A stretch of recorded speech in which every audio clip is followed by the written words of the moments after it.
इस बार अमेरिका के राष्ट्रपति चुनाव में गाजा युद्ध एक बड़ा मुद्दा बनता जा रहा है। इजरायल के अधिकारियों ने दावा किया है कि अमेरिका ने इजरायल को दी जाने वाली सैन्य मदद को कम कर दिया है। बाइडेन प्रशासन के इस कदम के पीछे चुनाव से पहले उनके ऊपर बनते दबाव को माना जा रहा है। गाजा में गहराते मानवीय संकट को लेकर दुनिया भर में चिंता बढ़ती जा रही है। इजरायल का दोस्त कहे जाने वाला अमेरिका भी बार बार नागरिकों की सुरक्षा का ध्यान रखने का आग्रह कर रहा है।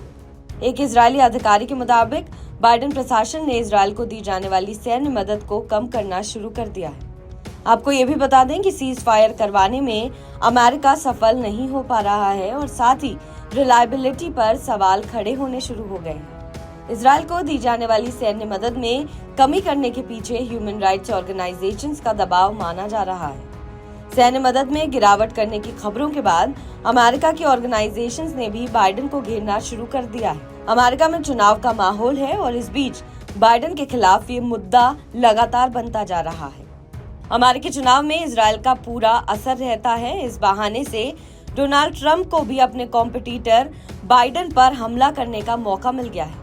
इजरायल पर बदले बाइडेन के रुख पर ट्रंप ने कहा था कि बाइडेन ने बीच में ही इजरायल को छोड़ दिया है। वो यही करते हैं, उन्होंने इजरायल को छोड़ दिया। हालांकि ट्रंप ने नेतन्याहू से अपील की है कि वो जल्द से जल्द जंग रोके और शांति बनाए। मगर ताज्जुब की बात यह है कि इस दावे का अमेरिकी अधिकारियों ने खंडन किया है, जिससे माना जा रहा है कि दोनों देशों के बीच संबंध तनावपूर्ण हो रहे हैं। अभी साफ देखा जा सकता है कि गाजा युद्ध के बीच बाइडेन की मुश्किलें बढ़ गई हैं।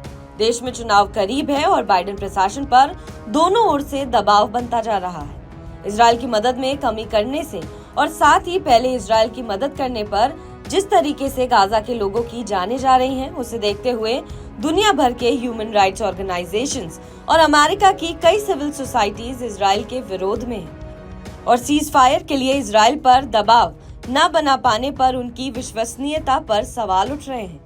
लेकिन अमेरिका में जायनिस्ट लॉबी भी बहुत मजबूत है। मतलब जूस कम्युनिटी को पॉलिटिकली अपना एक बड़ा होल्ड माना जाता है और यहाँ की जनता और सरकार में एक अच्छा प्रभाव भी रहता है। चुनाव से पहले इजरायल के खिलाफ अमेरिका के बदले रुख से ये लॉबी भी नाराज है। अब बाइडेन को तय करना होगा कि कैसे वो चुनाव से पहले दोनों पक्षों को अपने साथ लाएं। बहरहाल आपको हमारी खबर कैसी लगी कमेंट सेक्शन पर जरूर बताएं। देश और विदेश की तमाम बड़ी खबरों के लिए आप देखते रहिए TV9 भारतवर्ष।